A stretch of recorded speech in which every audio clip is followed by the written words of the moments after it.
Welcome to the inaugural episode of the HBCU podcast. I'm Natasha, and I'm so excited for you to hear this first episode.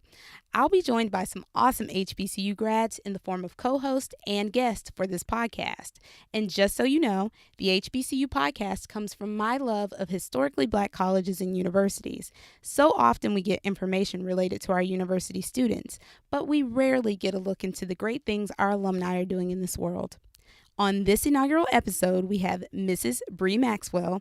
She's a graduate of South Carolina State University and a political maven. Bree has been seen, Bree has been heard on news outlets like CNN, NPR, MSNBC, just to name a few. During this episode, we talked about a lot, but mainly Black women in politics, our current administration and their lack of knowledge about HBCUs, and we reminisced about her time at South Carolina State. Ladies and gentlemen, if you don't know who Bree Maxwell is, it's time to get familiar. Keep listening. It's the HBCU podcast. Now, the role of America's historically Black colleges and what could or should be done to strengthen them. We can't rely on public dollars or governmental dollars to save our institutions. Charity starts at home. You can't blame anyone else for not supporting your institution if you don't do it yourself. I'd like to think any support that would be directed toward historically Black colleges and universities would be viewed as a smart investment.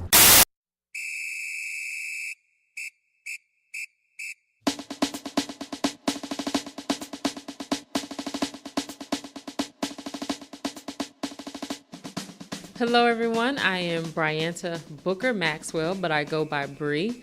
I am a 2006 graduate of South Carolina State University. Before we get started, I was looking at all of your information and I was like, me and Bree have a lot more in common than I thought, because I didn't know that you were from upstate South Carolina. Yes, I am from Lawrence, South Carolina, the big city of Lawrence. Oh, yes. And I'm from Greer, so I was like, I'm familiar. And I went to college with somebody from Lawrence, Shanika Boozer. Shanika was we went to high school together. We was in every class together from kindergarten on up. Okay, cool.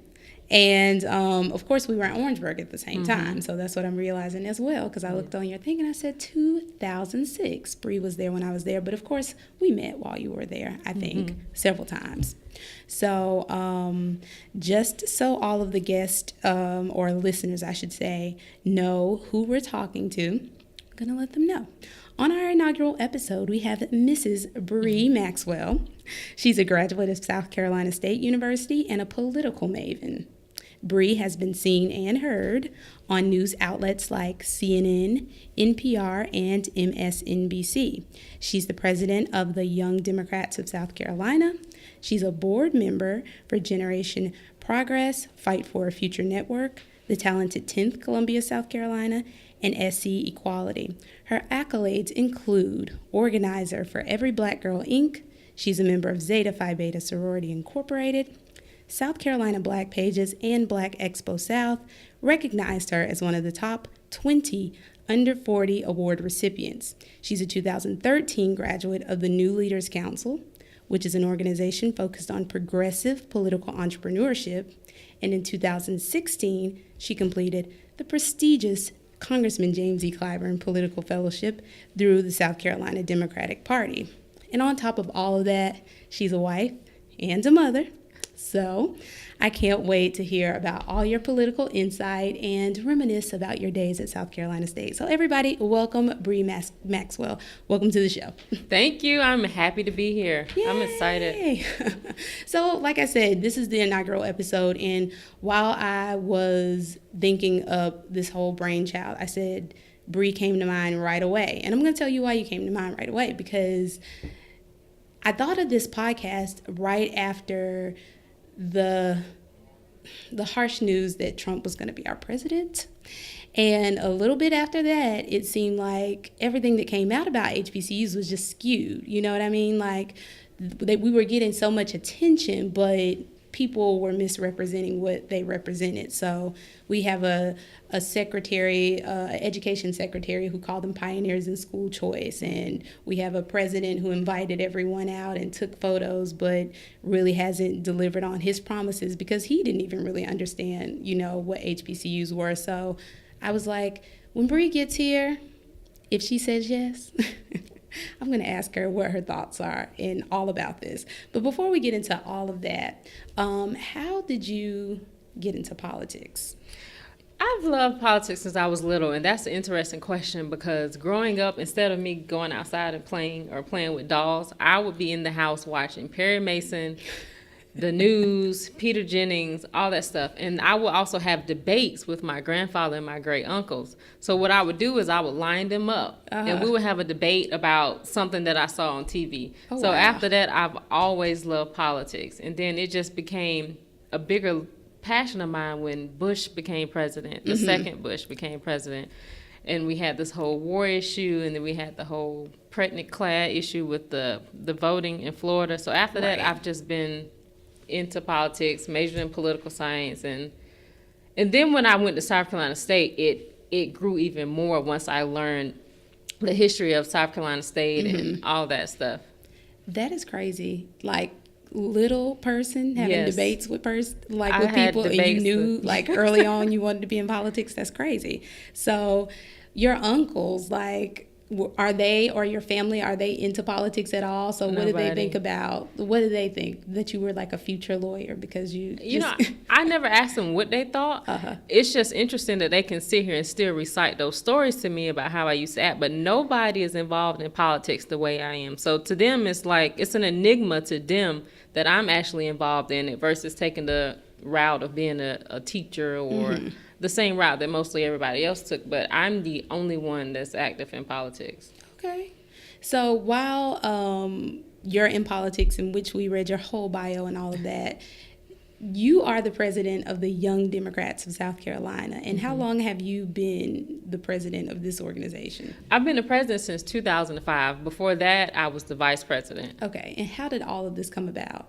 Well, I've been active with the Democratic Party since about 2000 as a young person. And then when I moved to Columbia after graduation, I got a little bit more active.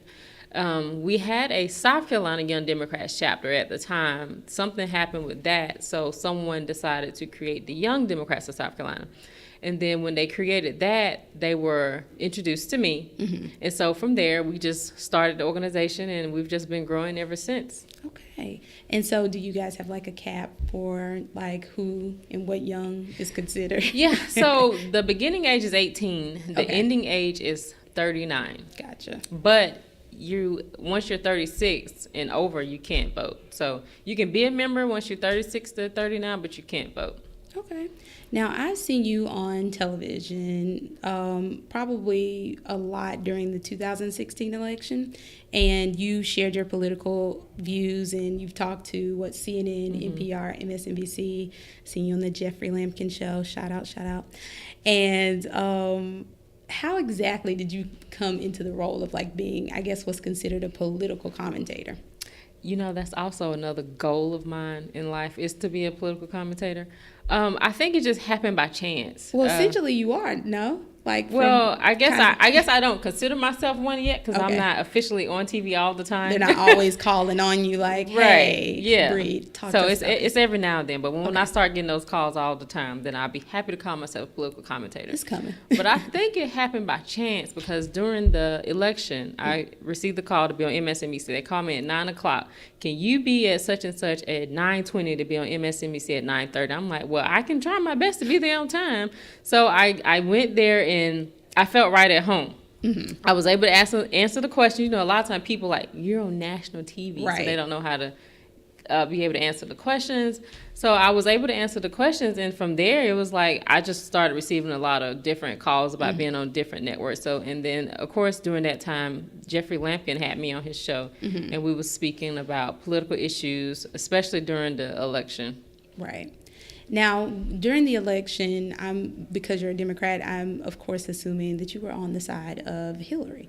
And you are an advocate for Hillary. And how was your world shaken up, if you will, when you realized that she It's just funny wasn't you the say front that. runner? Funny you say that, because when I was on MSNBC, I was actually an advocate for Bernie. Okay. So during his reign, I was the South Carolina Young Leaders Chair for Bernie Sanders. So my whole advocacy with him was to make sure that, one, we could advocate for free college, and 2, to put HBCUs more so in the forefront with his HBCU plan. Now, of course, my whole life went downhill when I saw that Hillary Clinton lost Michigan. After that, I went to sleep. I was like, I'm not looking forward to waking up in the morning Yeah. and hearing that Trump was president.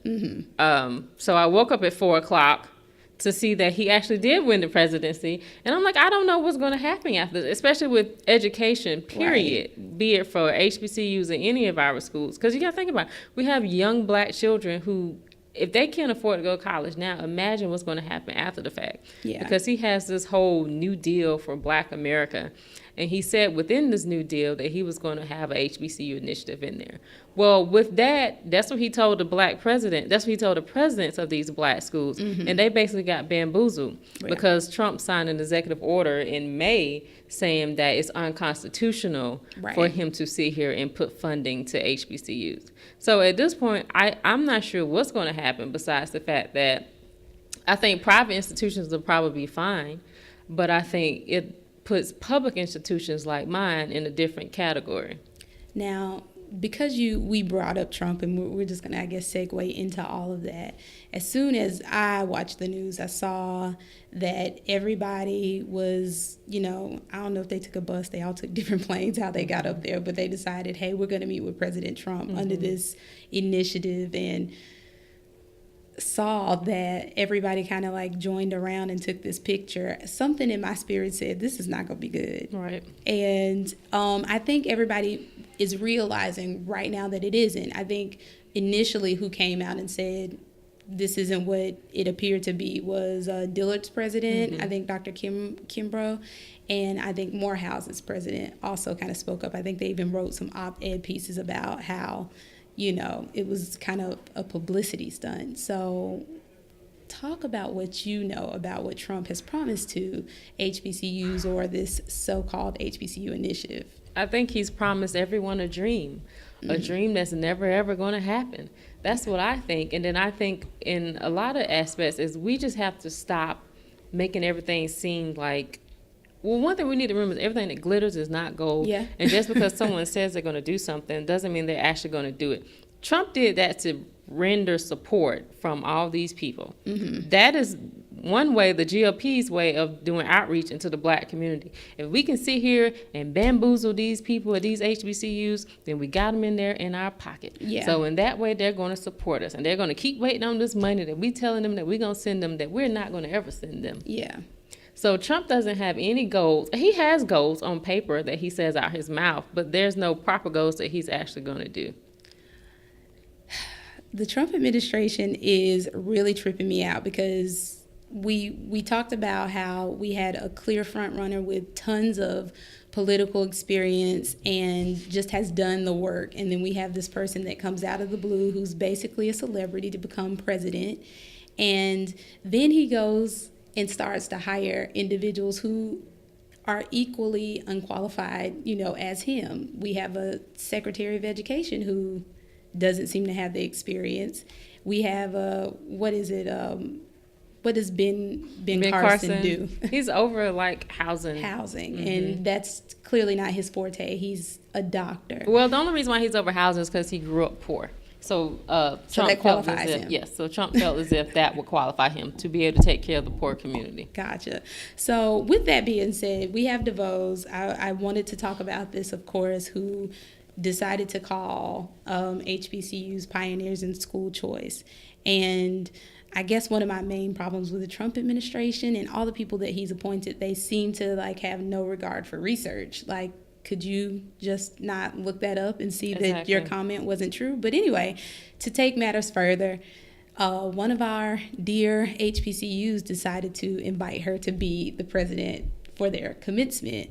And that sparked a lot of conversation too. So I guess this is a long-winded question, but one, what do you think about Trump and him just hiring so many people who are unqualified? And then two, Betsy DeVos as being our education secretary and her involvement with HBCUs. I think with Trump hiring all these people who do not have experience is basically the decline of American government. Because you have all these people who come in, they have no experience, no background in any of these areas. They do not know exactly what they're doing. So basically what they have their friends in their pockets telling them, well, this is how we want it to be. And that's how they're going to do it. They're not listening to the cries of the constituents. They're not listening to the cries of the American people. Right. Because according to them, the American people need to figure out how to get to where they got to, opposed to government helping them.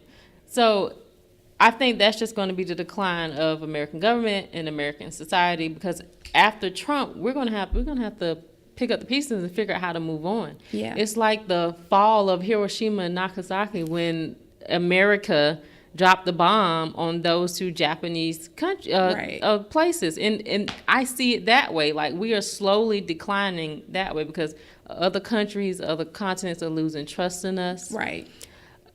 I mean, immigrants, like with the whole immigration, we have a lot of students who come to our universities from these other places because they believe in the American dream. Right. But there is no longer an American dream. They consider America the standard. They consider America this utopia when America isn't a utopia. At least it's not the utopia that it used to be. At least I can't even say when our parents were growing up. I mean, they probably had jobs, but nowadays we as millennials don't even have jobs.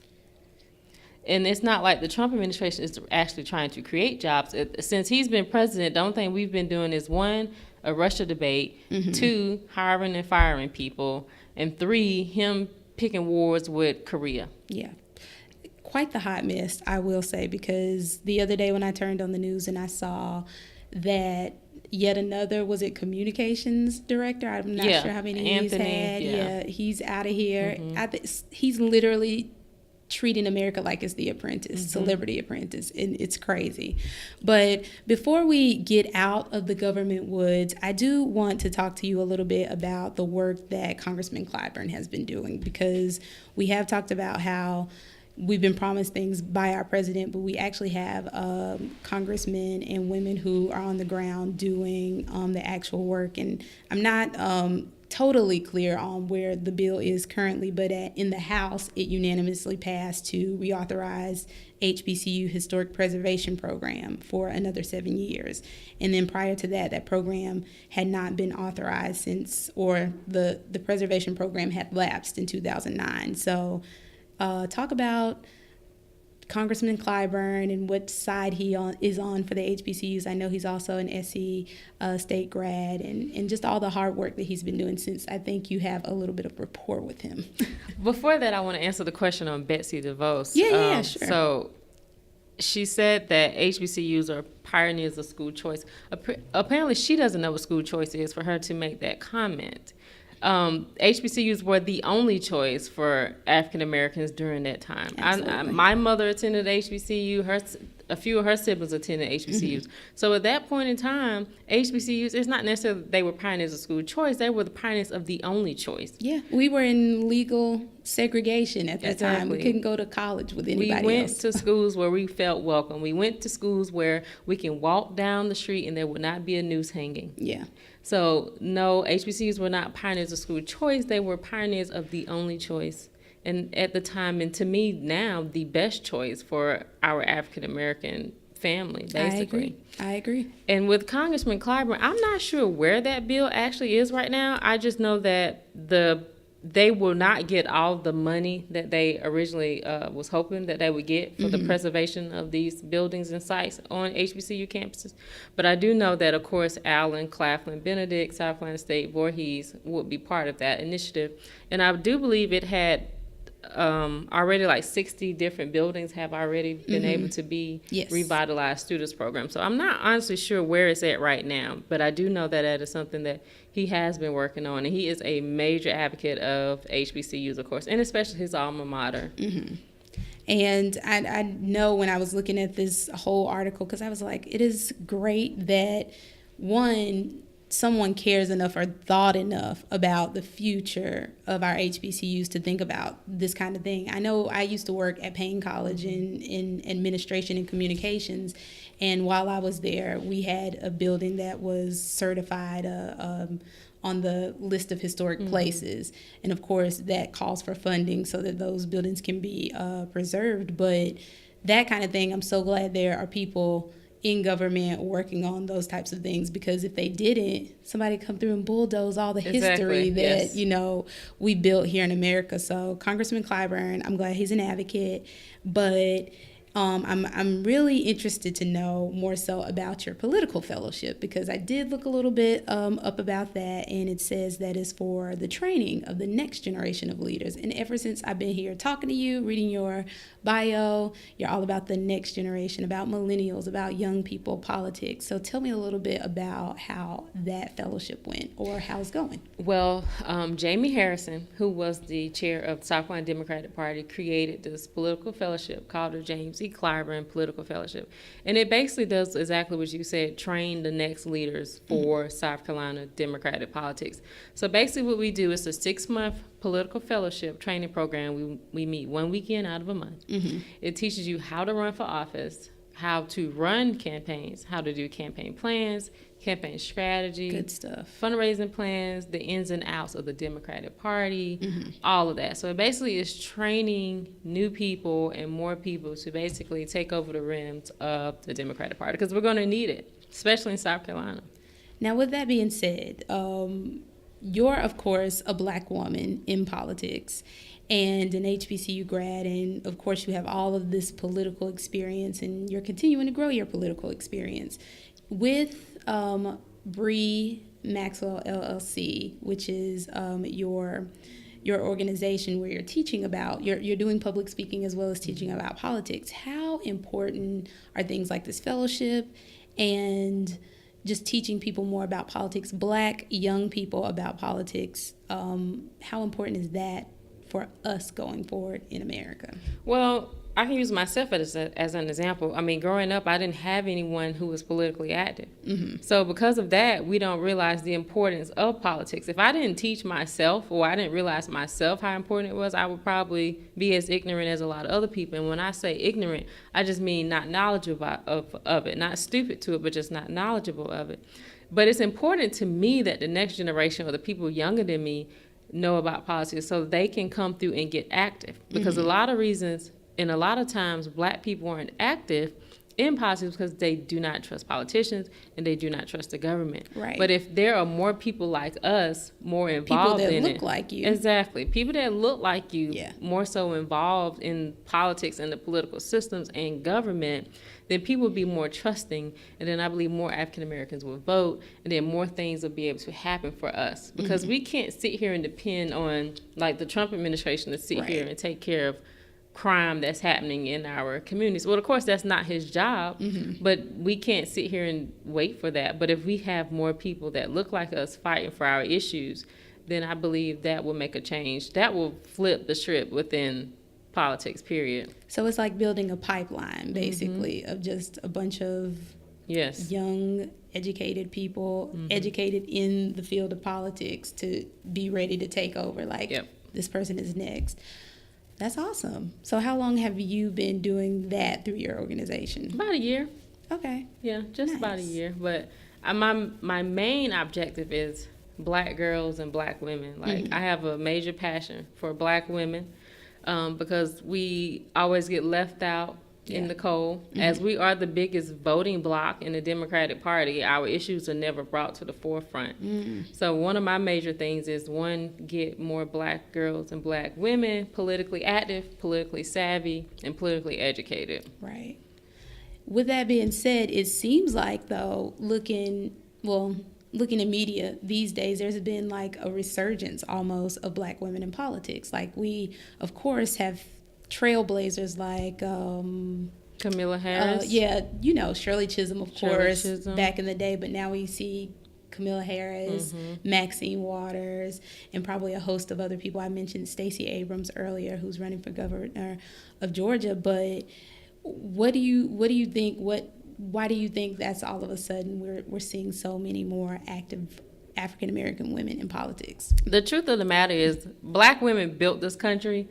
This country has been built on the backs of Black women, from the ships to the plantation, from birthing the slave masters' babies, from being the help at the white man's house.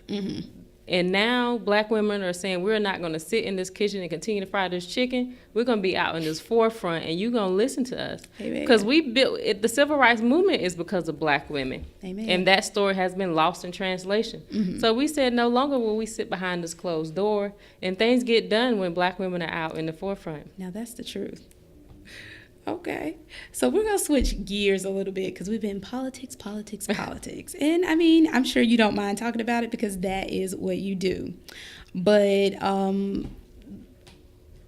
we're going to shift a little bit to, I guess, the part in the show where we stroll down memory lane, because this is all about HBCUs and the HBCU podcast. And we're basically going to talk about your time at South Carolina State. So first of all, I want to know from you, from a girl being from upstate South Carolina like myself, how did you even find out about South Carolina State? I used to go to the homecomings. Okay. I used to go to the homecomings a lot. Actually, South Carolina State was the last place I applied to. Originally, I thought I wanted to go to Clemson University because, you know, growing up in our time, you don't go to a HBCU. Right. What? You're going to a black college? Absolutely. You're just going to party. You're not going to learn anything. So that was like nothing that I really wanted to do. My mom convinced me. I was like, okay, I'll give it a semester. Not realizing that when I get there, I'm going to learn all this black history. I'm going to learn how South Carolina State was like the basis for activism for black people in the state of South Carolina. Yeah. So I have awesome memories there. If I could turn back the hands of time and go back another 4 years, I would definitely do it. You want to go back to the bird. That's interesting. I'm glad you said that I used to go to the homecomings and I was involved, because being from our area, I didn't know much about HBCUs. All of my counselors were saying Clemson, Furman, Wofford. They were talking about all of the colleges that were, I guess, in that area. And when my church, somebody told me about a United Methodist scholarship. And I was like, okay. And they were like, but you just have to go to a United Methodist school. And I said, okay, well, what are the schools? And they told me about Claflin. And then I started asking around, which is the crazy part, not knowing that I have a family of people who had gone to Claflin that I just didn't even know about. Like my great aunt went, my cousin Vicky went like in the 80s. And so much like you, people were saying it was a party school, a party town. People told my mom I might come back pregnant. Don't send her to Orangeburg. And so with all that being said, what is it? I think the idea of HBCUs have changed now. We've done a lot more to change the visibility of them and what people think of an HBCU. We still think homecoming right away. But what is it that you would tell someone, say from Lawrence County, who's interested in going to college, and how would you encourage them not to just go to South Carolina State, but, choose an HBCU? If you want to go somewhere where it's more like a family, a home environment, then I would suggest you go to a HBCU, because one, you're not just a number, you are a name. I guarantee you the professor knows exactly who you are. And it's like going to a place where your professors are like your aunties and your uncles teaching you your education. So if you want to go somewhere where you feel like you are right in the right place, then go to a HBCU. But if you want to go somewhere where you feel taken care of, welcome, and at home, then you go to a HBCU. And besides that, you will receive a great education. That too. Now that part, that's what I want to hear. That part, yeah. I got a great education at Claflin, which I would like to mention. We're like sister campuses, or like a fence away, for those of you who don't know. So Claflin University, South Carolina State, right beside each other. But while we're talking about the Berg, and you said you have tons of memories, and obviously your memories start early because you've been going to homecoming since like high school days. Yes. But what is your favorite memory about South Carolina State as a student? Going to orientation and Dr. Luke immediately coming up to me in orientation, telling me about the political science department. He immediately started telling me about the people who graduated within the department. He immediately started telling me about the classes. He just made me feel like, okay, this is the right place to be. I feel a little bit better about this. And then attending my classes, my professors took the time to know me, to figure out what I wanted to get out of this program, what I wanted to do in the future. I had one professor who told me, she was like, it sounds like you're more so in the public administration area of political science versus the pre-law track, because I took the pre-law track. And she was like, I want you to consider something else besides law school, because most people come, they think that law school is the end-all, be-all. Right. So I want you to think about something more so in the governmental political sector. So I've never had anyone who took that time to invest in me like that. Right. So that's like a major memory. And besides the parties at Duke, as we call them, the Duke parties or the SHIM parties. I've been to one or Yes. two in my life. So besides, stuff like that, those are my main reasons, and those are some of my greatest, because I can walk on campus now and see Dr. Luke and he remember me. I had a session at South Carolina State during the election, and after he gave his speech about activism at South Carolina State, he told the student body how I was a student there and how I came in bright-eyed, bushy-tailed, ready to learn, and he was extremely proud of the person that I grew up to be. And I think that's the beauty of HBCUs. Like you said, you have professors who remember you and they welcome you back in. Yep. And that's while we're, talking about HBCUs, of course, this podcast has an alumni focus, but that's one of the things I always tell people, that if you can't give back monetarily, go back and do something for your school, for your major, because you have no idea how impactful that'll be to people. So I'm glad to hear, you're back on the campus and doing things. And then it was also because of Dr. Willie Leggett. In his class, he introduced us to the then Senator Barack Obama. And without knowing about the then Senator Barack Obama through Dr. Willie Leggett, I would have never had faith in Barack Obama to be President Barack Obama. So I learned about him before he even became a household name. Nice. Over at good old South Carolina State. Yes. Nice. So all about school, I always kind of like to think about people and how they found out about their HBCU or how they started thinking about HBCUs. And you said you already went to homecomings, but being an 80s baby, how did shows like A Different World and movies like School Days kind of like influence your decision to actually, attend an HBCU? Or once you got there, did any of the things you saw there, did they seem like, this was for real? Well, so my main thing is, if I was going to HBCU, it had to have a football team or it had to have a marching band. That was my main thing. So that was my biggest influence. And just watching A Different World and how they interacted and how they hung out and how they did go to class. And it was just like, okay, this looks like the best place to be. Like, I'll go here, I'll meet new friends, friends that's on the same page as me, lifelong friendships, and the networking as well. So from watching A Different World, it just made me realize this would be like a fun place to be for 4 years while also learning. Right, Hillman College. Yes. I can't remember how old I was when I finally realized that Hillman wasn't a real place. Yeah, me too, because I used to wonder, is it in California? I didn't know where it was, but I thought I was going. Yeah, I thought it was in California for the longest. Now, my next question was going to be, what sport at your HBCU was the most poppin'? But I think I probably know the answer to that, but I'm going to let you answer. It was football. Of course, we had a great football team. Yeah. We was number one in the MEAC for a few years. We have a great band. So the sport that I really only paid attention to was football. I would attend a few basketball games, but it was too cold to walk to the gym. Yeah, again, like I told everybody, because we might have listeners who aren't familiar with HBCUs, but South Carolina State and Claflin are right beside one another, like a stone's throw.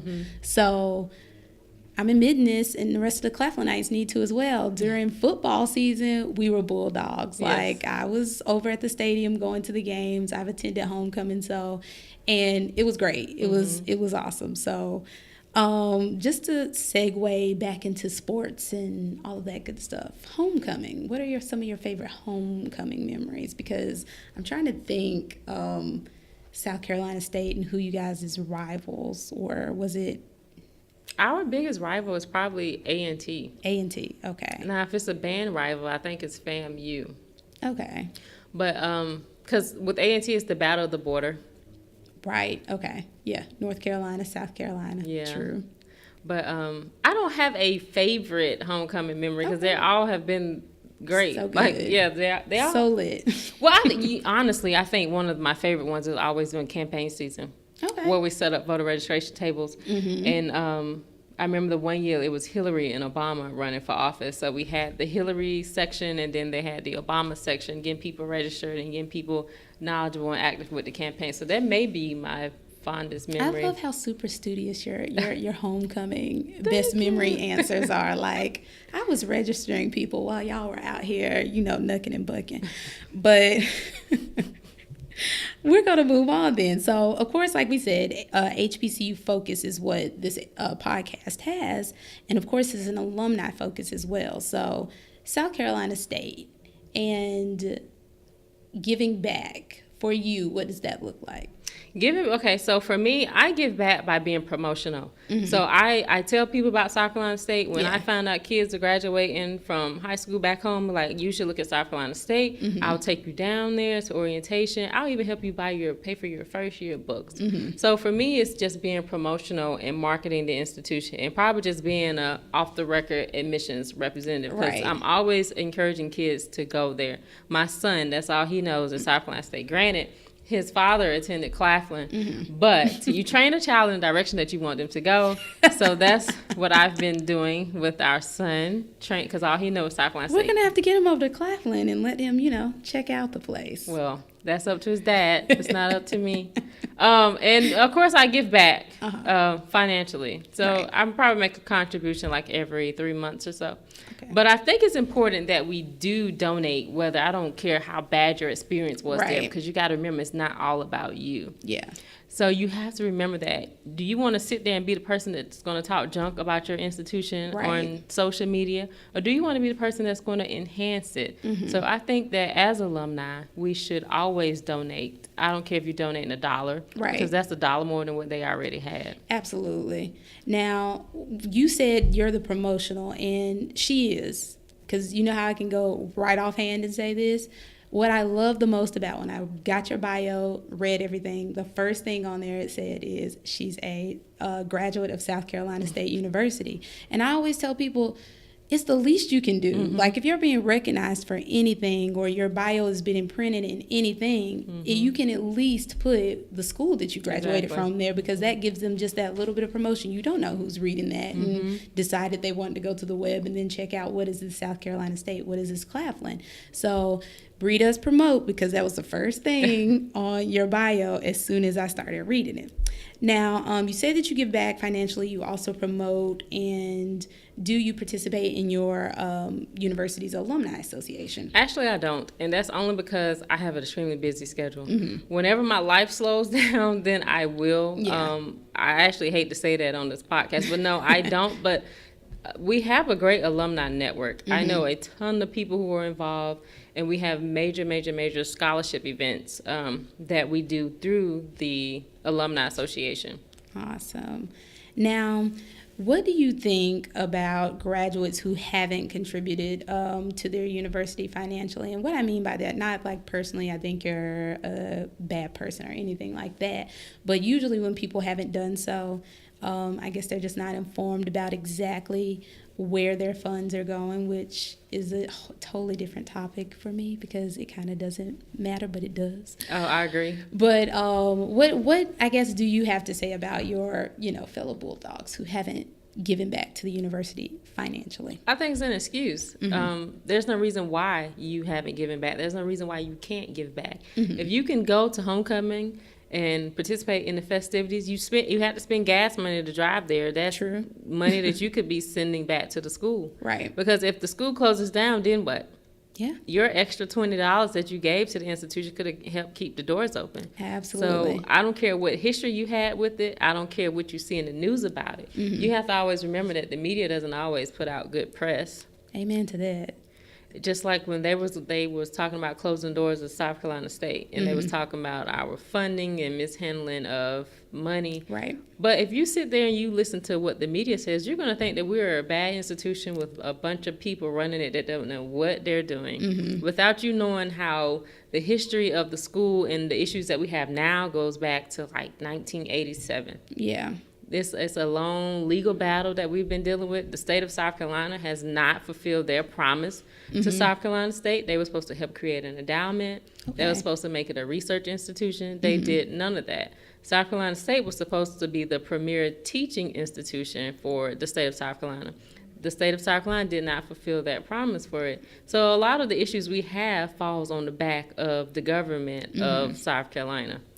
I think that's a good point that you make, that as alumni, we have to be more informed, but you have to also give yourself the task of being informed. You can't just wait for information to get to you. I'm kind of on my soapbox because, as the president of the Claflin Alumni Association, I think it's important when you're involved in your alumni association, whatever capacity, it's a good place to be, because then you know information that probably most people don't know. Right. And essentially, as alumni, we're the constituents part of the constituents for that university. And we get firsthand knowledge about what's going on. So when you see a story, you can call and ask whoever your alumni representatives are and ask them what the truth is to it, or whatever the case may be. So I think you made a really valid point about get the information yourself, because I been involved with Claflin, but I've worked in administration at Payne, and they had similar issues to South Carolina State. And part of the decline of their giving was their alumni really taking on what the local newspaper was saying about the school, instead of coming to the university and finding out what was the issues for themselves. So alumni out there, make sure you get informed about what's going on with your school, because if you listen to the man And give. And give. if you listen to the man, they'll have your school closed down. Exactly. Now, this is kind of still in the same vein of alumni giving, but just HBCUs in general. There was recently an article in, I think, HBCU Digest, HBCU Lifestyle, and they were predicting that only about 50 HBCUs would survive for the next decade. And your thoughts? But I think that the reason the people put these articles out is because our enrollment numbers are declining, for one, and then funding issues. I think what we need to do is we have to do some 21st century or 22nd century ways to fundraise and ways to recruit. And then on top of that, we have retention issues. So if I am a student from a low-income family, first generation college, and I go somewhere where the tuition is $40,000 a year, and I have to take out all loans, that's the only way I could go. Right. I'm probably not going to return next year because it's you're $40,000 in debt. Right. It's overly expensive. So we have to figure out ways to make colleges more affordable, not necessarily cheaper, but just affordable, so our kids can attend, and figure out more scholarship options for them. I don't like the fact that HBCUs are looked at as second choice institutions. So we have to figure out a way to make them more so first choice institutions as they originally were. But we have to figure out ways to innovate our enrollment, our retention, and funding issues. And I think a part of that is resources. Like that's one of the things when I, again, get involved in or on my soapbox or start talking to an alum about some of the same things that we're discussing here is resources. And those resources come from you because as a private school with Claflin, we don't have the same issues that a state-supported school would have, but we have our own. I'm glad you said that, because I try to make that same argument and people don't listen to me. Yeah, no, we have issues in our own right, but with private schools, you have a little bit more leeway than you do with a state school. But at the end of the day, resources still matter. And alumni need to realize that when you give back to your university and you give back to these specific line items, if you will, then you can get that dorm that is better looking. You can get that exercise facility. You can upgrade this and you can upgrade that so that the students that come there want to stay there.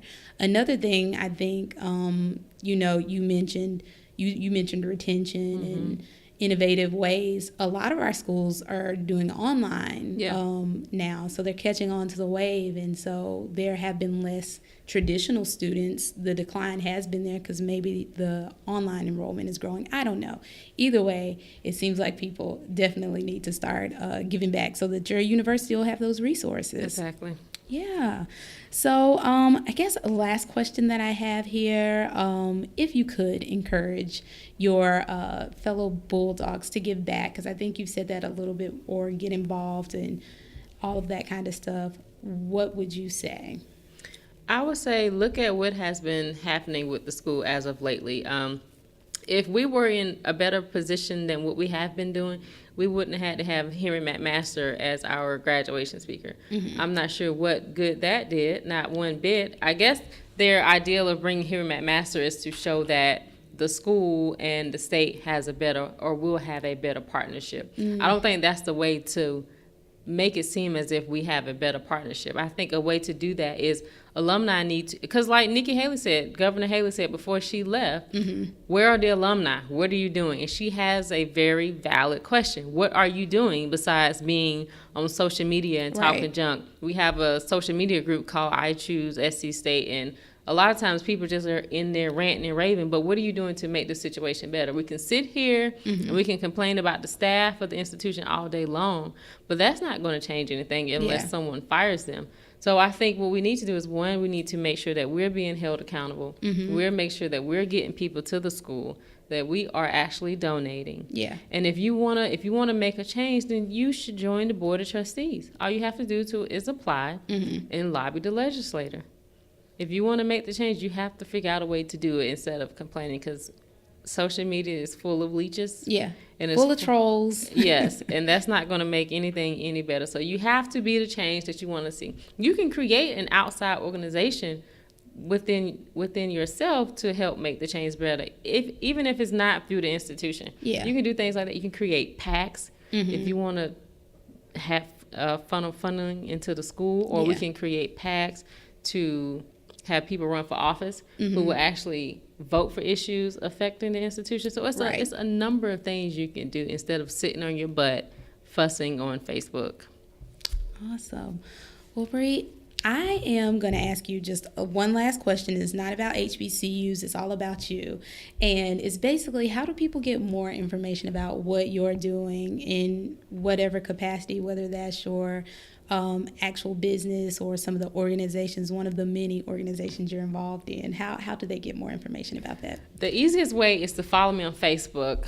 You can find me at Bryanta Booker Maxwell on Facebook. I think my Facebook name is facebook.com/BRYANTA1. Okay. You can follow me on Twitter at BREMAXWELL. Or you can go to my website at www.breemaxwell.com, and that is Bree with one E. Or you can always just email me. I don't mind answering questions. My email address is breemaxwell@breemaxwell.com. Awesome. Okay. And for all of you who are listening, you can, of course, go to thehbcupodcast.com, where we will have exclusive information about Bree Maxwell. We'll have all of the links that she just mentioned and more information about how you can connect with her. So, Bree, thank you, thank you, thank you. This is historic. You are the inaugural first person here for the HBCU podcast. Well, I appreciate it. I enjoyed it. I hope this will open up some eyes and ears of people to send your children to HBCU. And then I hope this will also open up the eyes and ears and the brains of HBCUs to figure out a way to be more innovative. And another thing we have to do is create or bring in more majors that are 21st century majors. Like we have to get rid of some of these old majors and bring in new and better ones. Y'all heard it here. You heard it from her mouth. Okay? For free. Yeah. So, again, you're listening to the HBCU podcast. Thank you for being here, Bree. Thank you. Thank you so much for listening. We've got a lot more HBCU content on the way. So make sure you subscribe to the podcast, rate the podcast, and visit us at thehbcupodcast.com. And don't forget to follow us on Instagram and Twitter at The HBCU Podcast. I love you for listening. Until next time.